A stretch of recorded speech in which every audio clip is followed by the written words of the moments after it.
परमाणु की संरचना तथा स्पेक्ट्रमों की उत्पत्ति। ध्यान से सुनो। तो परमाणु की संरचना कैसी है? सबसे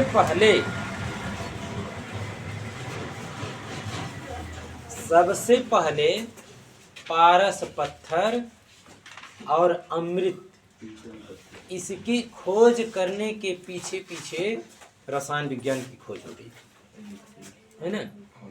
तो पहले सब क्या सोचे ना, पहले तो बताओ, ये तुम लोग कथा में कहानी में सुने होगे कि पारस पत्थर को अगर किसी धातु के टुकड़े से अगर स्पर्श करा दिया जाता था तो उस सोने में परिवर्तित हो जाता था। पारस पत्थर की धातु, धातु की पारस पत्थर, पारस पत्थर को धातु से स्पर्श करा दे तो सोना हो जाता था। पारस पत्थर समझ में नहीं आ रहा? पारस पत्थर को धातु से स्पर्श करा दें तो धातु सोना हो जाता था। अब ना समझ में आया? अब देखो, जो तो पहले ये सब बात थी, तो जो वैज्ञानिक थे, वैज्ञानिक सोचे कि वो पारस पत्थर और ये जो अमृत है, ये कोई जादू नहीं था इसमें, ये जो है कि रासायनिक यौगिक है, तो इसकी खोज करने लगे। अब जैसे अमृत, जो लोग कहते थे कि जो अमृत पी लेगा वो मरेगा नहीं, अमर हो जाएगा, तो वो भी एक यौगिक था, उसको रासायनिक यौगिक सब माने वैज्ञानिक, कहे कि ये अमृत नहीं, कोई रासायनिक यौगिक है जिसको पी लेने से आदमी नहीं मरता है। हाँ, बूढ़ा होगा मगर मरेगा नहीं।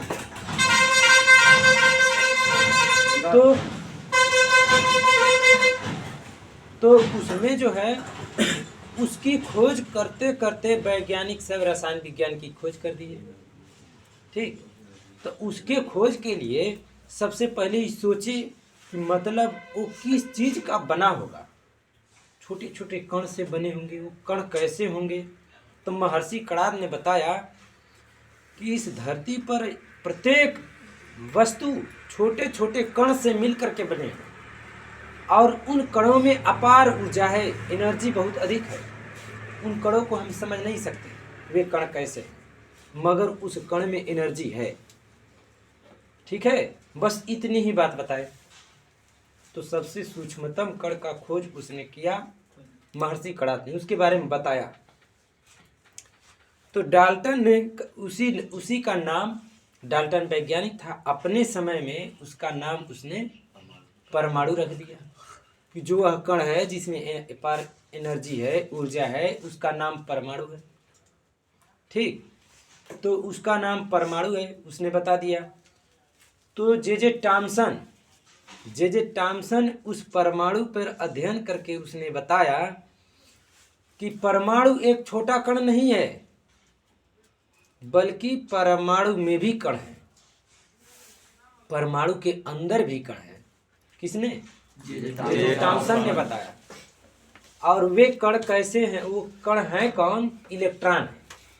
ठीक है, तो उसने बताया कि परमाणु के अंदर इलेक्ट्रॉन है और ये इलेक्ट्रॉन अनियमित रूप से पूरे परमाणु में इधर उधर घूमते रहते हैं। ठीक है, जैसे अनियमित रूप से रहते हैं। और नहीं, घूमने की बात तो नहीं बताया, मगर अनियमित रूप से इधर उधर रहते हैं या फैले होते हैं। तो ये कैसे होते हैं कण? जो परमाणु के अंदर जो कण हैं वे कैसे होते हैं बिना नियम के? तो कैसे? तरबूज, जो लाल तरबूज होता है, उसको काट दो तो जो उसके बिया होता है काला काला, उसका कोई नियम रहता है कि हे यहाँ है ये बिया तो इसके बाद हाई रहेगा? नहीं, बिना नियम के है। इसलिए वो अनियमित रूप से, जिस प्रकार से तरबूज में उसके बीज फैले होते हैं, उसी प्रकार से परमाणु में इलेक्ट्रॉन अनियमित रूप से चारों तरफ फैले होते हैं। बात समझ में आ रही है? उसी तरह से परमाणु में इलेक्ट्रॉन अनियमित रूप से चारों तरफ फैले होते हैं। तो टॉमसन ने परमाणु में इलेक्ट्रॉन की खोज कर दिया और टॉमसन के बाद रदरफोर्ड ने बताया कि नहीं, ऐसी बात नहीं है, परमाणु में इलेक्ट्रॉन अनियमित रूप से नहीं फैले होते हैं,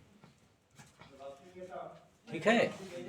परमाणु में इलेक्ट्रॉन अनियमित रूप से नहीं फैले होते हैं, बल्कि इलेक्ट्रॉन चक्कर लगाते रहते हैं। ठीक, किसका? नाभिक का।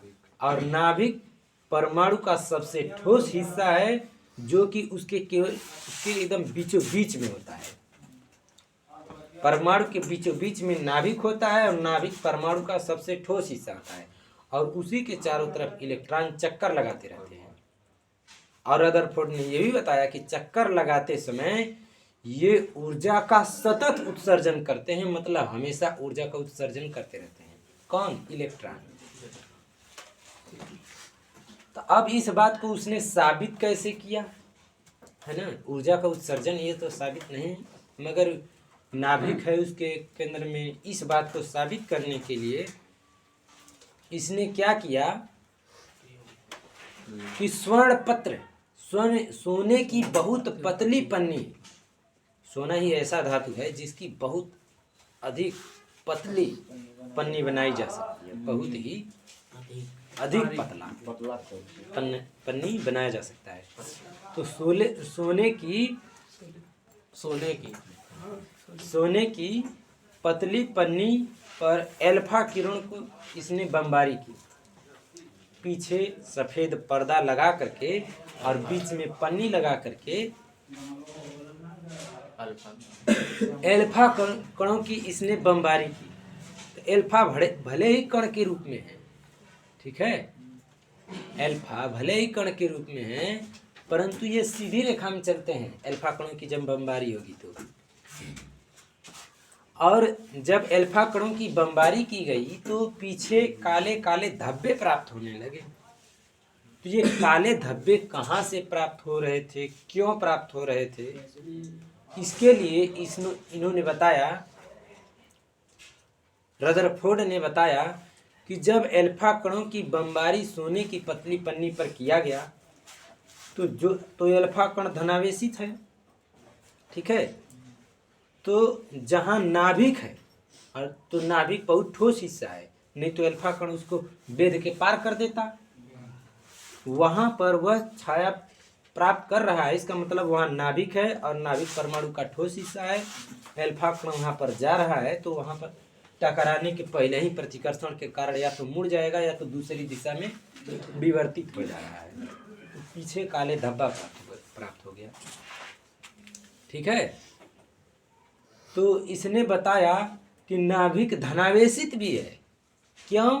क्योंकि अल्फा कण धनावेशित होता है, बीटा कण ऋणावेशित। अल्फा कण जो है कि विद्युत क्षेत्र में ऋण प्लेट की ओर मुड़ता है, बीटा कण विद्युत क्षेत्र में धन प्लेट की ओर मुड़ता है। तो अल्फा कण जब ऋण प्लेट की ओर मुड़ रहा है, इसका मतलब धनावेशित है।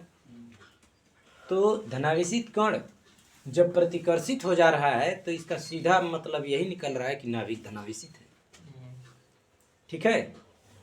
तो नाभिक धनावेशित होता है और परमाणु का सबसे ठोस हिस्सा है, इसके चारों तरफ इलेक्ट्रॉन घूमते हैं। इतनी बात किसने बताया? रदरफोर्ड ने।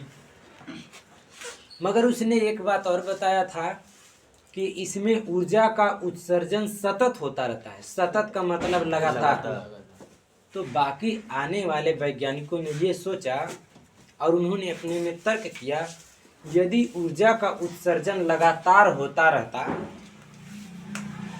यदि ऊर्जा का उत्सर्जन लगातार होता रहता तो जो इलेक्ट्रॉन नाभिक के चारों ओर चक्कर लगा रहा होता है उसकी कक्षा छोटी होती जाती, और वह ऊर्जा का उत्सर्जन लगातार कर रहा है तो उसकी ऊर्जा खत्म होती जाती ना, और उसकी कक्षा छोटी होती जाती। तो एक समय ऐसा आता कि वह इलेक्ट्रॉन जा करके नाभिक में टकरा जाता, और जा करके जब नाभिक में टकरा जाएगा तो नाभिक धनावेशित है और इलेक्ट्रॉन ऋणावेशित है।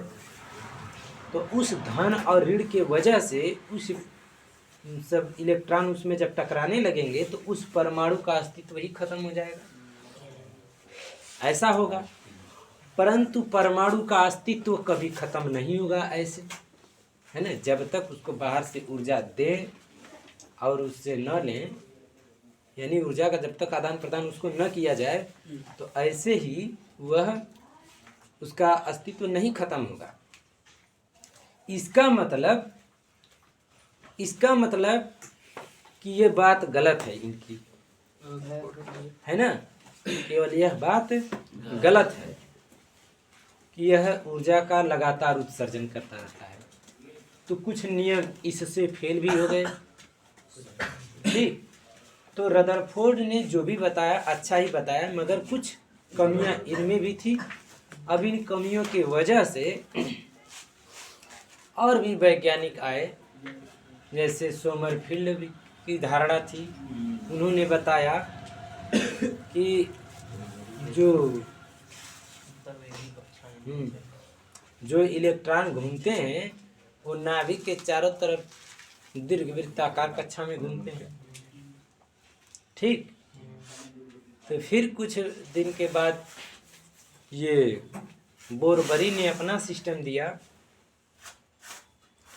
कि नहीं, इलेक्ट्रॉन नाभिक के चारों तरफ वृत्ताकार कक्षा में ही घूमते हैं और दीर्घवृत्ताकार कक्षा में नहीं घूमते हैं, वृत्ताकार कक्षा में घूमते हैं। मगर जो इलेक्ट्रॉन वितरित रहते हैं उन कक्षाओं के कक्षकों में आगे या पीछे थोड़ा सा अंतर में रहते हैं, परंतु दीर्घवृत्ताकार कक्षा में नहीं होते हैं।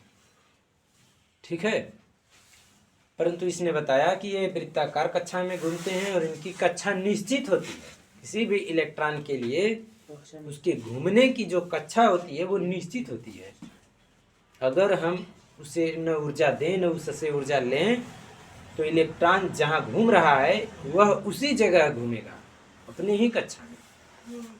हाँ, जब वह ऊर्जा लेगा तो अपने से उच्च कक्षा में जाके घूमने लगेगा। अगर वह ऊर्जा का त्याग करता है तो अपने से निम्न ऊर्जा स्तर के कक्षा में जाके घूमने लगेगा। यानी उस इलेक्ट्रॉन के पास जितनी ऊर्जा बचेगी उसी कक्षा में आके लगेगा घूमने। ठीक है, अगर उसे ऊर्जा दिया गया तो जिस कक्षा की जितनी ऊर्जा होती है, अगर उतनी ऊर्जा उसकी हो गई लेने के बाद, तो वह उसी कक्षा में जाके घूमेगा। ठीक, अब उसको इतनी ऊर्जा मिल गई कि उसके बाहर वैसी कोई कक्षा ही नहीं है, तब उस ऊर्जा को लेकर के उस धातु का जितना परमाणु होगा पूरे परमाणु में लगेगा घूमने, तब वो अब एक कक्षा में नहीं घूमेगा।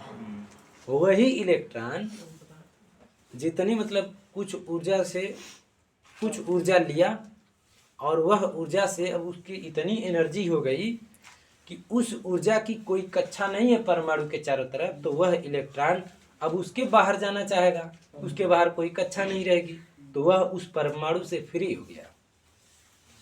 तो उसे हम फ्री इलेक्ट्रॉन या मुक्त इलेक्ट्रॉन कहते हैं। और मुक्त इलेक्ट्रॉन पूरे पदार्थ में घूमता है। ठीक, तो ये हो गया। अब देखो, जो कक्षा में इलेक्ट्रॉन निम्न ऊर्जा स्तर से उच्च ऊर्जा स्तर में जाते हैं, उच्च ऊर्जा स्तर से निम्न ऊर्जा स्तर में आते हैं, वह होता कैसे है। तो हम अभी बताएं कि कोई इलेक्ट्रॉन जितनी ऊर्जा ले रहा है और किसी कक्षा की जितनी एनर्जी है उसी कक्षा में जाके घूम रहा है। ठीक है, तो अगर मान लो कि कोई दूसरे कक्षा में है, ठीक है, कोई दूसरे कक्षा में इलेक्ट्रॉन है और वह ऊर्जा पाया, बाहर से एनर्जी पाया, तो जब वह ऊर्जा पाया है तो उसकी एनर्जी ज़्यादा हो गई, तो वह उससे बाहर वाली कक्षा में जाके घूमने लगेगा। ठीक, तो उसके पहले जिस कक्षा में इलेक्ट्रॉन था, घूम रहा था, तो उसकी जितनी एनर्जी है अब उसके बाहर जाके घूम रहा है, यानी उसकी उतनी एनर्जी हो गई, तो वह एनर्जी को ग्रहण कितना किया है कि नहीं। बोलो नहीं, ध्यान से सुनो तो याद हो जाएगा।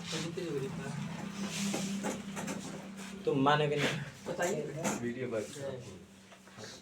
क्या बता रहे थे, भुलवा दिया। हाँ, तो जो दूसरी कक्षा से जब तीसरी कक्षा में चला गया तो उस कक्षा की ऊर्जा में जितना अंतर है, जितना अंतर आ रहा है, उतनी ऊर्जा वो बाहर से ग्रहण करके तब गया है बाहर, अपनी कक्षा से बाहर। ठीक है ना? तो वह अवशोषण ऊर्जा हुई, है ना? यानी इलेक्ट्रॉन जब ऊर्जा का अवशोषण करेगा तो निम्न ऊर्जा स्तर से उच्च ऊर्जा स्तर में चला जाएगा। निम्न ऊर्जा स्तर की कक्षा से उच्च ऊर्जा स्तर की कक्षा में चला जाएगा। बात समझ में आ रही है?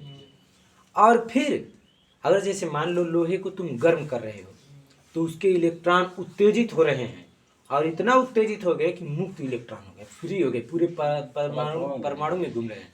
अब उस पदार्थ में रहना नहीं चाहते, परमाणु में रहना नहीं चाहते, पूरे पदार्थ में घूम रहे हैं। लोहा एकदम गर्म होकर लाल हो गया। ठीक, अब वो गर्म होकर लाल हो गया, उसका इलेक्ट्रॉन वैसे पगला के दौड़ रहे हैं, चारों तरफ घूम रहे हैं। अब तुम उसको छू दिए, वैसे वो फ्री है, तुम्हारे उंगली में घुस गया आके इलेक्ट्रॉन, तो एनर्जी लेके आएगा, ऊर्जा लेके आएगा ना।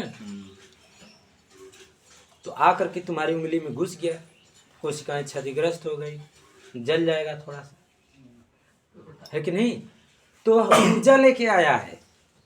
अगर उसके पास उतनी ऊर्जा नहीं रहता तो आता नहीं, अपने ही कक्षा में रहता, है कि नहीं? अब जैसे मान लो खूब लाल हो गया है गर्म होकर के, अब वो उत्तेजित अवस्था में है, अब बाहर भागना चाहता है, तो बाहर उसको जगह मिलेगी तो निकल जाएगा। अगर नहीं जगह मिलेगी तो उस लोहे को किसी चिमटे उमटे से पकड़ के कहीं अब वैसे जगह रखो, तब देखो उसमें से अब ऊर्जा निकलेगी। अब वो लाल हो चुका है ना, तो ऊर्जा तो ग्रहण जब तक करना था किया, अब उसमें से एनर्जी निकल रही है। तब वह क्या कर रहा है, धीरे धीरे ठंडा हो रहा है। ठंडा होते होते जब ठंडा हो जाएगा तब छुओगे तो कुछ नहीं होगा। इसका मतलब कि जितनी एनर्जी जब लिया हुआ था वह पूरी एनर्जी दे करके अपनी पहली जगह चला गया जहां वो था, अपनी कक्षा में चला गया। ठीक, तो वह ऊर्जा का उत्सर्जन हो गया, उसी परमाणु से ऊर्जा का उत्सर्जन हुआ, है कि नहीं? जब अवशोषित किया है ऊर्जा को तो अपनी उच्च ऊर्जा के कक्षा में आके घूमने लगा है, और उसी ऊर्जा का वह उत्सर्जन करके अपने पहले की कक्षा में चला गया जहां पहले था, तो फिर बाद में नहीं चलेगा, है ना? तो अब उच्च ऊर्जा स्तर में ऊर्जा पाने के बाद उच्च ऊर्जा स्तर में है, और जहां पर वो है वहां से जब फिर छोड़ करके जब पहली कक्षा में गया है ठंडा होने के बाद, तो ऊर्जा का उत्सर्जन किया है ना। तो जो ऊर्जा का उत्सर्जन किया है उस ऊर्जा के उत्सर्जन से स्पेक्ट्रम की व्याख्या की गई। तो प्रत्येक कक्षा के लिए अलग अलग ऊर्जा का स्पेक्ट्रम हमको प्राप्त हुआ, प्रत्येक कक्षा के लिए अलग अलग हुआ। तो लाइमन ने बताया कि किसी भी कक्षा से जब वह परमाणु ऊर्जा का उत्सर्जन कर रहा है तो किसी भी कक्षा से इलेक्ट्रॉन जब पहली कक्षा में आएगा तो उस उच्च ऊर्जा स्तर से पहली कक्षा की ऊर्जा में जो अंतर आ रहा है उस ऊर्जा का स्पेक्ट्रम प्राप्त होगा। तो एक श्रेणी बनेगी, दूसरे से पहले में आया, फिर तीसरे से पहले में आया, या चौथे से पहले में आया, तो कुछ श्रेणी बनेगी ना। तो उसी श्रेणी को लाइमन ने कहा तो कुछ तरंग दैर्घ्य की श्रेणी बनेगी, तरंग दैर्घ्य, उसका अलग अलग तरंग दैर्घ्य प्राप्त होगा ना। उन सभी अलग अलग तरंग दैर्घ्यों की एक श्रेणी बनेगी, तो उस श्रेणी को लाइमन श्रेणी कहा गया। बात समझ में आ रही है? उस श्रेणी को लाइमन श्रेणी कहा गया। अब देखो, किसी भी उच्च ऊर्जा स्तर की कक्षा में से इलेक्ट्रॉन ऊर्जा का उत्सर्जन करके अगर दूसरे कक्षा में आ रहे हैं, दूसरी कक्षा में, तो दूसरी कक्षा से वहां से दूसरी श्रेणी बनेगी, है ना। हाँ। या तो तीसरे में से पहले में आया हो तब भी ऊर्जा का उत्सर्जन करके आया होगा, या चौथे में से दूसरे में आया हो। हम तीसरे में से पहला कहाँ हूँ, नहीं, तीसरे से दूसरे में आया हो तभी ऊर्जा का उत्सर्जन किया, या चौथे में से दूसरे में आया हो तभी ऊर्जा का उत्सर्जन किया, या पांचवें में से दूसरे में आया हो तभी ऊर्जा का उत्सर्जन किया। मतलब किसी भी कक्षा में से दूसरी कक्षा में आए तो ऊर्जा का उत्सर्जन किया। ठीक, तो उससे जो तरंग दैर्घ्य प्राप्त होगा उस ऊर्जा के स्पेक्ट्रम का, जो तरंग दैर्घ्य प्राप्त होगा उसकी अलग अलग कक्षा की अलग अलग श्रेणी बनेगी, अलग अलग ऊर्जा डिफरेंस होगा ना, तो उसकी अलग अलग जो श्रेणी बनेगी तो उसको बामर श्रेणी कहा गया, क्योंकि बामर इसकी खोज किया था। ठीक, और एक ये भी बात है, हो सकता है कि पहली कक्षा में से दूसरी कक्षा में जाए। अब हम कहें कि किसी भी कक्षा को छोड़ करके दूसरी कक्षा में आए, तो ये भी तो हो सकता है कि पहली कक्षा में से दूसरी कक्षा में चला जाए। तो ये बात गलत है। क्यों? क्योंकि केवल ऊर्जा के उत्सर्जन की स्पेक्ट्रम की व्याख्या की जाएगी, तो उत्सर्जन तभी होगा जब उच्च ऊर्जा स्तर से निम्न ऊर्जा स्तर में आएगा, यानी दू से बड़ा रखना है अगली बड़ी वाली कक्षा के लिए, उत्सर्जन के लिए। ठीक, अगर पहली कक्षा में से दूसरी कक्षा में जा रहा है तो ऊर्जा का उत्सर्जन करके नहीं जाएगा, ऊर्जा लेगा तब जाएगा। ठीक, जैसे मान लो कौन छोट नौकरी कर रहा है, कोई लेबर है कि नहीं, आ लेबर भले वो कोनो औकात में रहे या न रहे, कुछ रहे, चाहे कर पाए या न कर पाए, अगर उसको तुम कह दोगे कि तुम मैनेजर बनो, तो ये थोड़ी खुश हो जाएगा कि हम मैनेजर हो गए, नहीं, वो कहेगा कि हमारा तनख्वाह बढ़ाइए, तब ना तो कुछ ऊर्जा लेके जाएगा ना उच्च ऊर्जा स्तर में। तो वह बात है, इलेक्ट्रॉन चाहे जैसे भी जहाँ भी है, जब अपने से निम्न ऊर्जा स्तर से उच्च ऊर्जा स्तर में जब भी जाएगा तो ऊर्जा लेकर के ही जाएगा। अब बिना ऊर्जा लिए उच्च ऊर्जा स्तर में जाएगा नहीं। अब वैसे तो मान लो किसी को भुलवाने के लिए आदमी को अगर कोई बोल देगा कि तू हमारे होटल का मैनेजर है, चला प्लेट साफ करा मैनेजर सब कुछ करता है, तो तू भुलवा देगा तो बेचारा कम दिमाग का रहेगा, तो बिना ऊर्जा लिए साफ कर दे, तब वो ऊर्जा ऐठे ले भाई चाहिए टानी को निकाज नहीं मिल रिकॉर्ड हो रहा है ना। हाँ, तो हम क्या बता रहे थे? ऊर्जा, हाँ, बामर श्रेणी। इसी तरह से तीसरी कक्षा के लिए पाश्चन श्रेणी, लाइमन, बामर, पाश्चन, ब्रैकेट, फुंड, ठीक है ना। 5 कक्षाओं के लिए क्रम से 5 श्रेणियां बनी हैं। ऊर्जा के उत्सर्जन के स्पेक्ट्रम की व्याख्या की गई, वो भी तरंग दैर्घ्य अलग अलग निकाल करके। तो हमें जो श्रेणियां बनी हैं तरंग दैर्घ्यों में मिली हैं, इन्हीं श्रेणियों को लाइमन, बामर, पाश्चन, ब्रैकेट, फुंड श्रेणी कहा गया। बात समझ में आ रही है?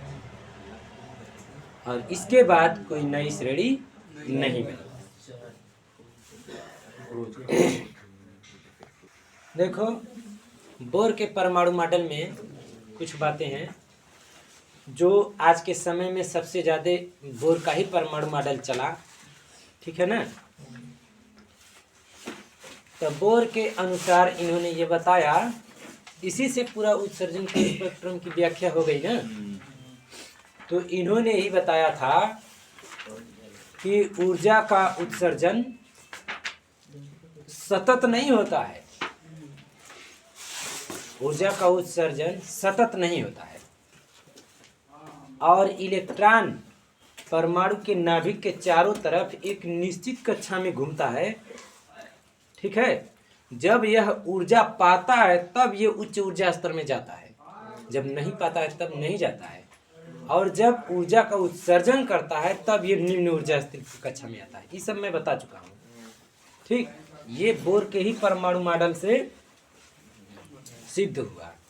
और इन्होंने ये भी बताया कि जो उसका कोणीय संवेग है MVR, ठीक है ना, जो इलेक्ट्रॉन अपने जिस कक्षा में घूम रहा है तो उसके उस निश्चित कक्षा का कोणीय संवेग NH/2π होता है।